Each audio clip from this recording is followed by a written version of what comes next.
पता नहीं था प्यार में इतना मीठा दर्द होता है, उनको लेके कभी कभी दिल बच्चा बन के रोता है। तेरी पहली नजर ने मुझे खुद से जुदा किया, क्यों मन भटके तेरी और बार बार, तूने ऐसा क्या किया। तेरी मासूम इतने हमें बंजारा बना दिया। हेलो दोस्तों, आप सभी को स्वागत है आपके अपने YouTube चैनल मनोकामना एंजॉय क्लास पर। आज हम बताने वाले हैं त्रिकोणमिति के प्रश्नावली 8.1 NCERT क्वेश्चन नंबर 10। तो आप लोग ध्यान से समझेंगे। तो देख रहे हैं यहाँ पे लिखा हुआ है त्रिभुज PQR में जिसका कोण Q समकोण है, PR प्लस QR बराबर 25 सेंटीमीटर है और PQ बराबर 5 सेंटीमीटर। साइन P और cos P और tan P के मान ज्ञात करें। तो हम सबसे पहले त्रिभुज PQR बना लेते हैं। त्रिभुज PQR, क्योंकि यहाँ पे कह रहा है कि Q समकोण है, तो यहाँ पे Q हम समकोण बना लिए।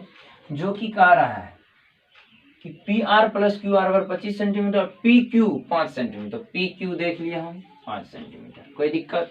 फिर आगे देख रहे हैं सॉल्यूशन, हल करते हैं।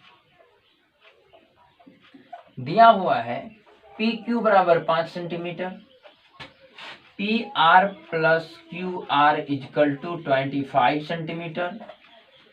तो इसको हम लिख सकते हैं PR बराबर 25, प्लस में है QR, उधर जाएगा तो माइनस में QR, लिख सकते हैं इसको। तो PR बराबर हो गया 25 माइनस QR। तो पाइथागोरस प्रमेय से हम जानते हैं ये हो गया PQ, QR आधार, PQ लंब और PR कर्ण।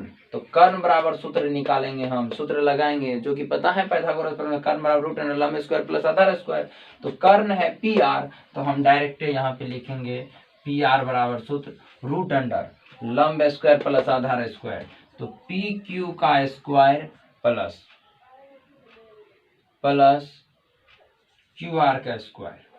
कर्ण स्क्वायर बराबर सूत्र लंब स्क्वायर प्लस आधार स्क्वायर होता है, तो हम कर्ण ही स्क्वायर बराबर यानी कि PR का स्क्वायर बराबर हम लिख सकते हैं कि PQ प्लस QR, क्योंकि सूत्र होता है ना कर्ण स्क्वायर बराबर होता है लंब स्क्वायर प्लस आधार स्क्वायर। तो उसी प्रकार P और R का स्क्वायर बराबर PQ प्लस QR। तो हम देख रहे हैं यहाँ पे PR का मान यहाँ पे कुछ दिया हुआ है 25 माइनस QR, तो PR की जगह लिख सकते हैं 25 माइनस QR का होल स्क्वायर है, तो होल स्क्वायर बराबर PQ का मान है 5, तो 5 का स्क्वायर प्लस QR का होल स्क्वायर। अब हम यहाँ पे फिर देख रहे हैं कि 25 माइनस QR का होल स्क्वायर हुआ, तो A माइनस B का होल स्क्वायर सूत्र समझ जाएंगे इसको। A माइनस B का होल स्क्वायर बराबर सूत्र जो कि सबको पता है A square plus B square minus 2AB। तो यहाँ पे A हो गया 25 और B हो गया QR, तो 25 का square A square plus B square, A square plus B square minus 2, A का मान है 25, B का मान है QR। A square plus B square minus 2AB हो गया, बराबर में 5 का स्क्वायर 25 प्लस QR का स्क्वायर, QR स्क्वायर ही रहेगा। तो यहाँ देख रहे हैं 25 का स्क्वायर 625 हो गया और QR का स्क्वायर जैसे का तैसे, माइनस 25 दूनी 50 QR हो गया, बराबर में 25 प्लस QR का होल स्क्वायर।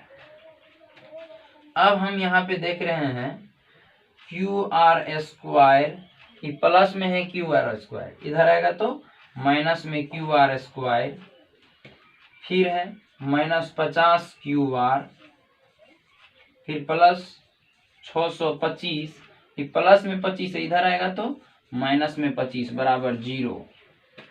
तो देख रहे हैं कि ये QR स्क्वायर और ये QR स्क्वायर कैंसिल, माइनस, अब यहां से QR square minus QR square cancel, minus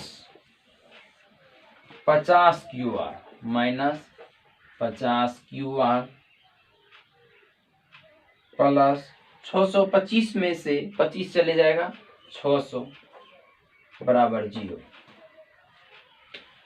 तो -50 QR बराबर, माइनस में 600 है, बराबर के दूसरी तरफ भेज देंगे तो प्लस में है, उधर बराबर की दूसरी साइड जाएगा तो माइनस में, ये माइनस कैंसिल। इसीलिए 50 गुना QR है ना, तो QR बराबर 600 बटा 50, 0 0 कैंसिल, 12 पंचे 60। तो हमको QR बराबर कितना निकल गया, 12। तो QR बराबर निकल गया 12।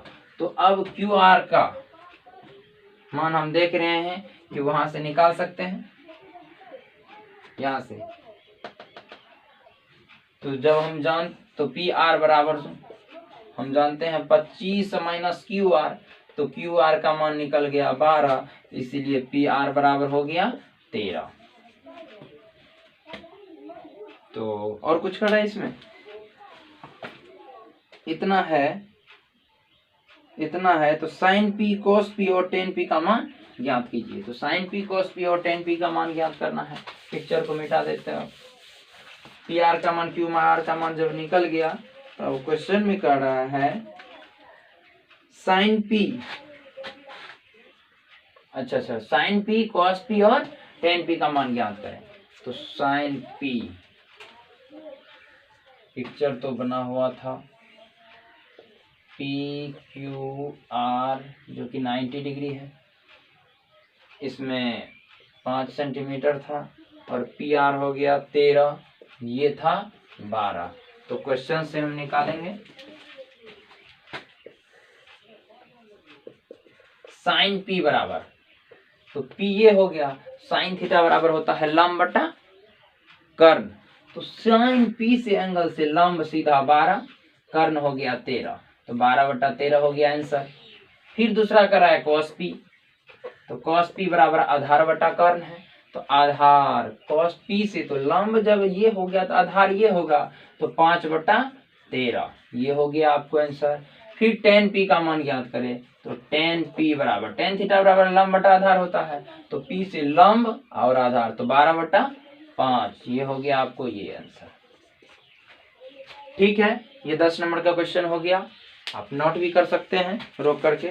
बाकी अभी 11 नंबर में बढ़ते हैं। ये 11 नंबर लास्ट क्वेश्चन है।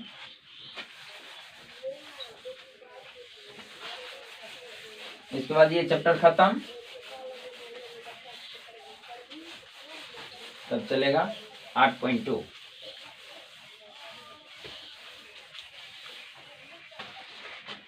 तो ये लास्ट क्वेश्चन 11 नंबर है, इसके बाद 8.2 चलेगा। तो क्वेश्चन नंबर हो गया आपको 11। कह रहा है बताइए कि निम्नलिखित कथन सत्य है या असत्य, कारण सहित अपने उत्तर की पुष्टि कीजिए। तो 11 के 1 नंबर में क्वेश्चन क्या कर रहा है, सत्य और असत्य है, लेकिन कारण सहित उत्तर की पुष्टि करना है। तो 1 नंबर में देखिए, कह रहा है tan A का मान सदैव 1 से कम होता है, सदैव 1 से कम होता है। असत्य है क्या सत्य है, बिल्कुल लिखेंगे असत्य, असत्य, क्योंकि सदैव का मतलब हो गया हमेशा। हमेशा का मतलब जैसे कि अब tan 0 डिग्री का मान 0, tan 30 डिग्री का मान कुछ ऐसे होते रहता है। तो कहता है कि tan 0 से लेकर 90 तक में हमेशा उसका मान 1 से कम होता है। हम लिखे डायरेक्ट असत्य, क्योंकि tan 60 डिग्री का मान √3 होता है, जिसका वैल्यू होता है 1.732। ये 1 से कम है, √3 1 से कम है, 1 से ज्यादा हो गया 1.732, इसीलिए वो असत्य है, गलत है। क्वेश्चन नंबर 2 में इसमें कह रहा है कौन ए की किसी मान के लिए, कौन ए के किसी मान के लिए,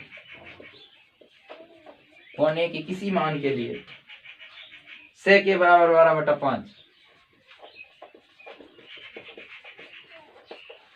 कॉस बी बाय एच, तो सेक एच बाय बी। तो ये सत्य होगा, सत्य होगा क्योंकि हम जानते हैं कर्ण, क्योंकि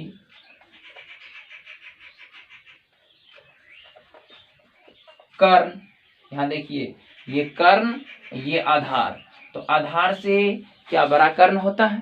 कर्ण हमेशा लंब और आधार दोनों से बड़ा होता है। यहाँ पे कर्ण का मान बड़ा है तो हम समझ रहे हैं कि नहीं, बड़े कर्ण है और छोटे आधार है, तो ये मान हो सकता है सत्य, क्योंकि कर्ण का मान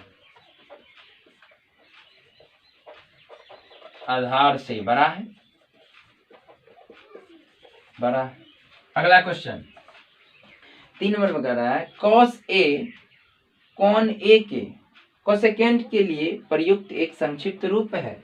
इसमें भी लिखेंगे हम असत्य, असत्य क्योंकि कॉस ए का संक्षेप कोसाइन होता है, कोसाइन होता है।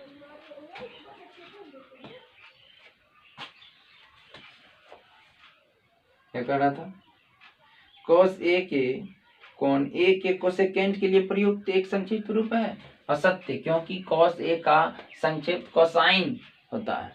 कोसाइन, कॉस ए का संक्षेप कोसाइन होता है। कोसाइन का संक्षेप कोसेन कोसे होता है।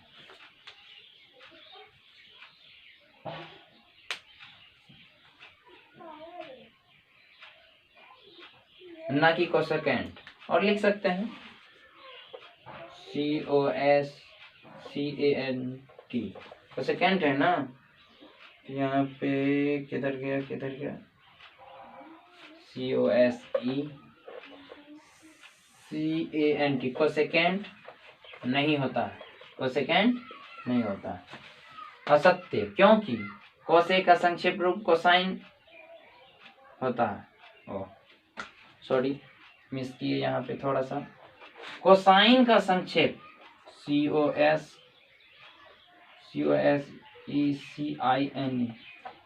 कोसाइन का संक्षेप कोसे होता है। कोसाइन का संक्षेप कोसे होता है। अगला 4 नंबर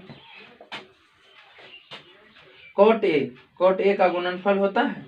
कोट ए का गुणनफल होता है नहीं, असत्य। कोट ए आधार और कर्ण के अनुपातिक है। कोट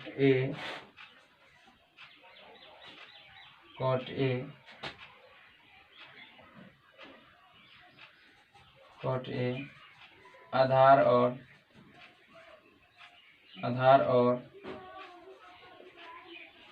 लंब के अनुपातिक है।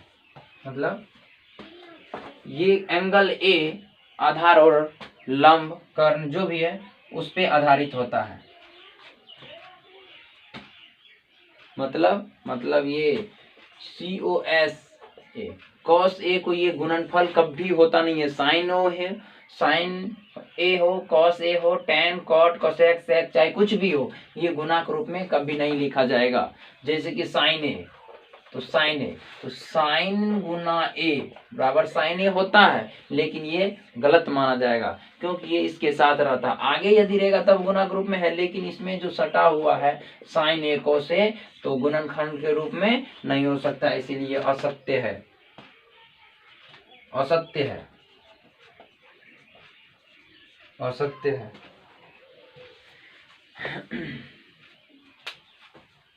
और क्वेश्चन 5 नंबर एक लास्ट है, 5 इसको भी देख लेते हैं, तो समय भी बहुत हो गया है। किसी भी कोण थीटा के लिए साइन थीटा बराबर 4 हो सकता है? बिल्कुल हो सकता है, बिल्कुल लिखेंगे सत्य है, क्योंकि क्या है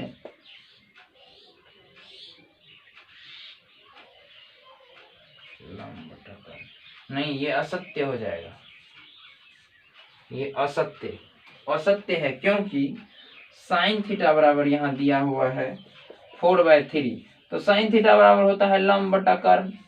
कर्ण देखिए, कर्ण जो है कभी छोटा होता है, लंब और आधार हमेशा दोनों से कर्ण बड़ा ही होता है। यहाँ पे देख रहे हैं कर्ण, तो लिखेंगे असत्य, क्योंकि साइन क्योंकि कर्ण हमेशा लंब